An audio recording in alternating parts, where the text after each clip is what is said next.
बिस्मिल्लाहिर्रहमानिर्रहीम। आज हम ए लेवल अकाउंटिंग जिसका कोड है 9706/32 उसका फेब मार्च 2019 का पेपर 3 करने जा रहे हैं। और पेपर 3 जैसा कि जो बच्चे शुरू से देख रहे हैं उन्हें पता है क्वेश्चन नंबर 1 और क्वेश्चन नंबर 2 हम ऑलरेडी करा चुके हैं। आज हम अपने लेक्चर का स्टार्ट क्वेश्चन नंबर 3 से करेंगे। क्वेश्चन नंबर 3 कंसाइनमेंट अकाउंट से रिलेट्स करता है और क्वेश्चन नंबर 3 कहता है SH limited send goods on consignment to Maureen on 1 November 2018 के एसएच लिमिटेड ने गुड्स भेजी कंसाइनमेंट्स के ऊपर मॉरीन को on 1 November 2018। The consignment consisted of 30 containers invoiced to Maureen at $7,200 each के 30 कंटेनर्स हैं और हर कंटेनर की जो वैल्यू है वो $7,200 है। On 5 November SH limited paid shipping expense on the container of $11,600 के एसएच लिमिटेड ने शिपिंग एक्सपेंसेस पे करे $11,600। On 6 November Maureen paid custom charges of 7,800 on the consignment के मॉरीन ने भी कस्टम चार्जेस पे करे 7,800 ऑन द कंसाइनमेंट। अच्छा देखिए, कंसाइनमेंट अकाउंट में पहले भी करा चुका हूँ, बहुत डिटेल्ड से मैंने इसका इंट्रोडक्शन और सारी चीज़ें कराई थी। होप अगर आप वो सारे लेक्चर्स देख लेंगे तो फिर बेसिक मुझे दोबारा रिपीट नहीं करनी पड़ेगी। तो इसको कंसाइनमेंट अकाउंट हम देखें अभी बनाते हैं, क्या करते हैं इसको। On 31 December 2018 Maureen had sold 24 containers for a total of $244,800 and she had remitted 90% of this to SH Limited। 90% का मकसद ये हुआ कि $244,800 का अगर मैं 90% निकालता हूँ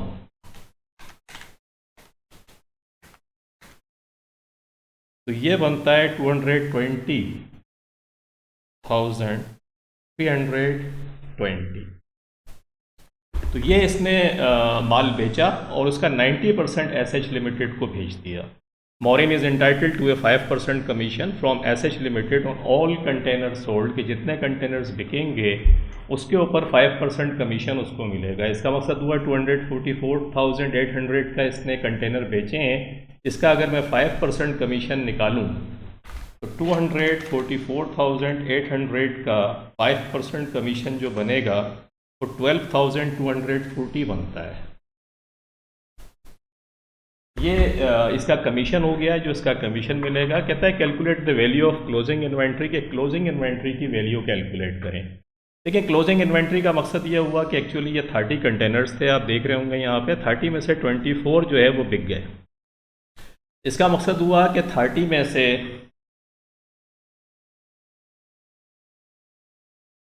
24 अगर बिक गए तो बाकी कितने बचे 6, और 6 को अगर मैं 30 से डिवाइड करूं तो कितना आएगा 6 डिवाइडेड बाय 30 मल्टीप्लाइड बाय 100।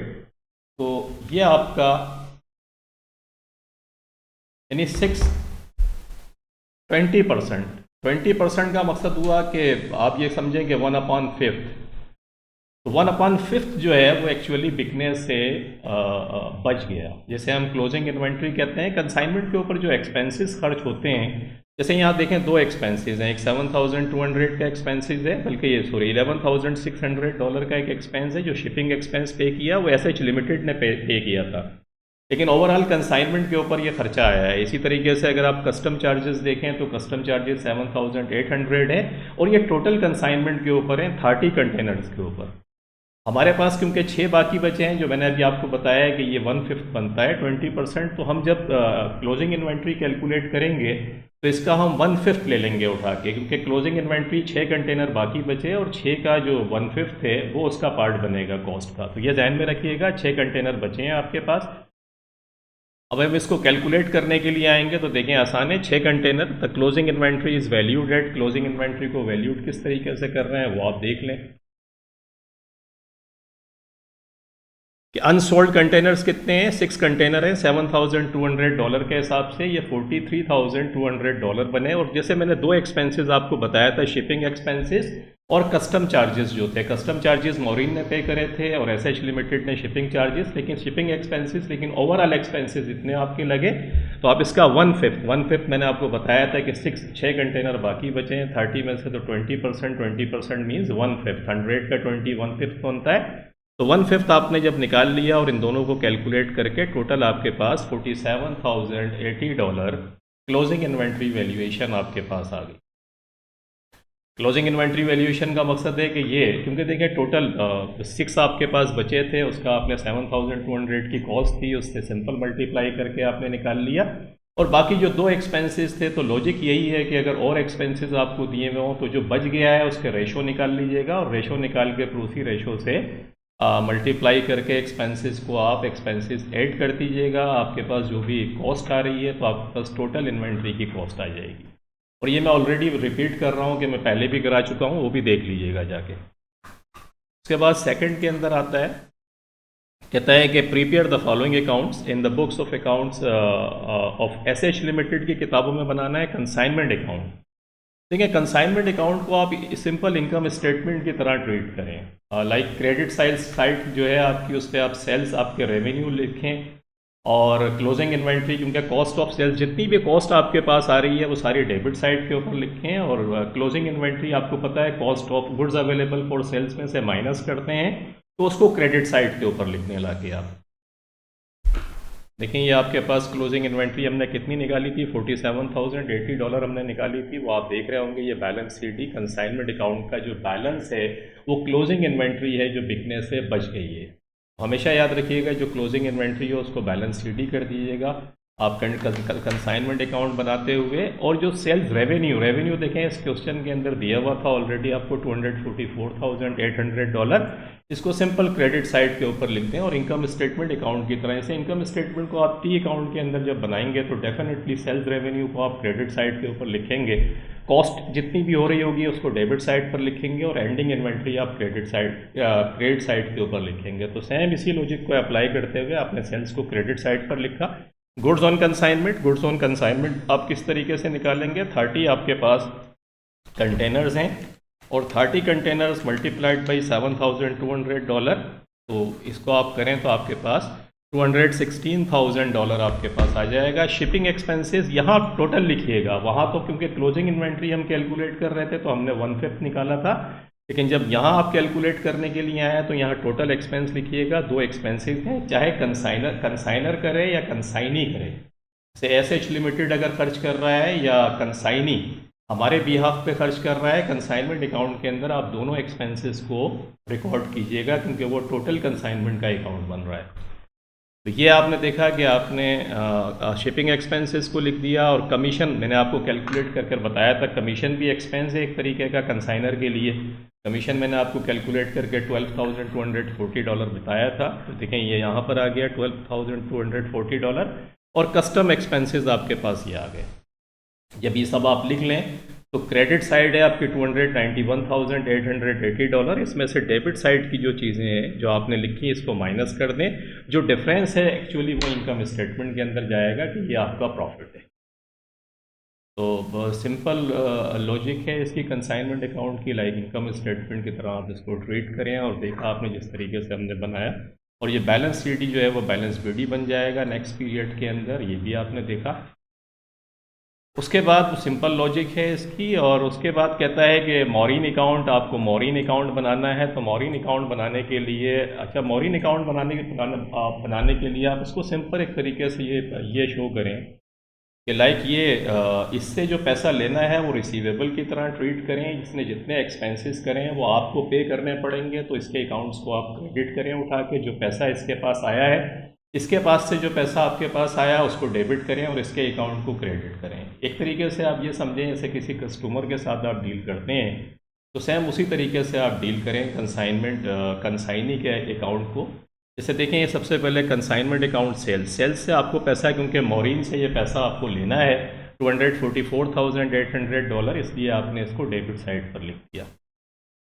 ये $244,800 आपने डेबिट साइड पर लिख दिया, ये ख़त्म हो गया। कंसाइनमेंट अकाउंट जो मॉरिन ने 12,240 जो कमीशन था जो हमें उसको पे करना है, तो डेफिनेटली पे करने का मकसद है ये हमारी लाइबिलिटी है, तो हम कमीशन एक्सपेंसेस को डेबिट करेंगे और मोरिन के अकाउंट को क्रेडिट करेंगे। देखें क्रेडिट साइड पर आ गया। इसके अलावा मोरिन ने 90% जो है वो पैसा हमें भेजा है। 90% कितना आया था? $220,320।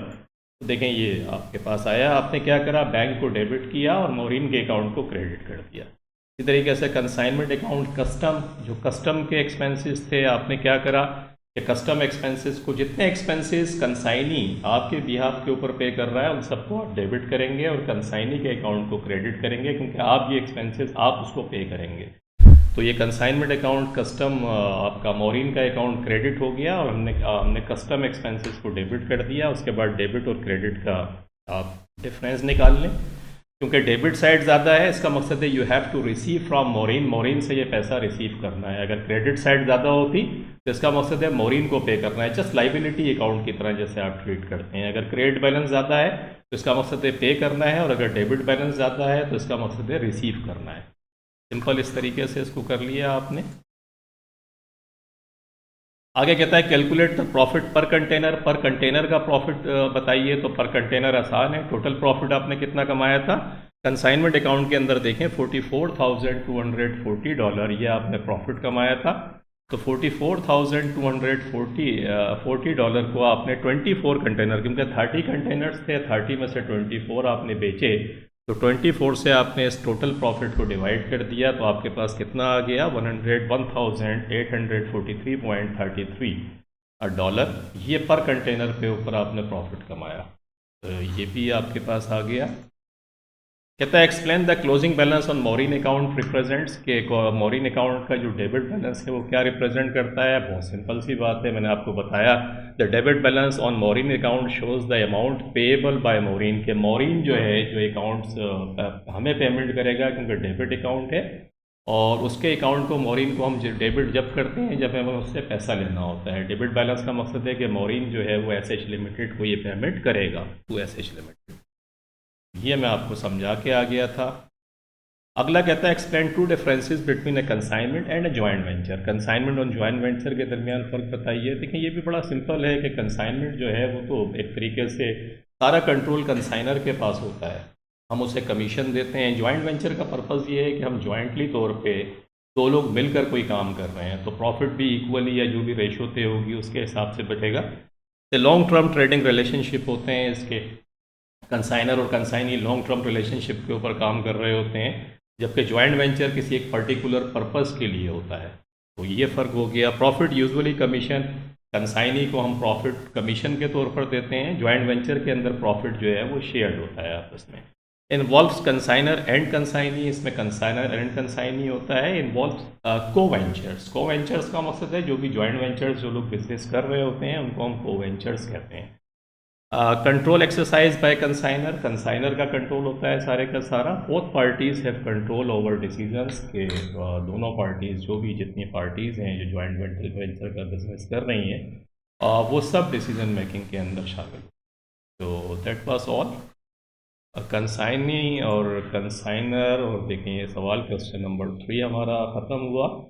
तो लेट्स सी, इंशाल्लाह होप आपकी समझ में आया होगा। अपना फीडबैक भी दीजिएगा, और प्राचीन एकेडमी के यूट्यूब चैनल के ऊपर अच्छा खासा ए लेवल का मटेरियल पड़ा हुआ है प्रैक्टिस के लिए। और अकाउंटिंग में दो ही चीज़ें होती हैं, आपकी प्रैक्टिस और आपके कंसेप्ट। आपके कंसेप्ट बहुत अच्छे भी हैं, अगर आप प्रैक्टिस नहीं कर रहे हैं तो take my words you will be in hot water, तो कीप प्रैक्टिसिंग। प्रैक्टिस के लिए अच्छा खासा फास्ट पेपर्स मैंने अच्छी खासी तादाद में कराए हैं। इसके अलावा ओ लेवल एएस लेवल के पेपर्स भी हैं। आप अपने जूनियर्स को भी रेफ़र कीजिएगा कराचियंस एकेडमी पे। एंड इंशाल्लाह मिलते हैं फिर नेक्स्ट लेक्चर के साथ। Thank you very much for watching the video. अल्लाह हाफ़िज़।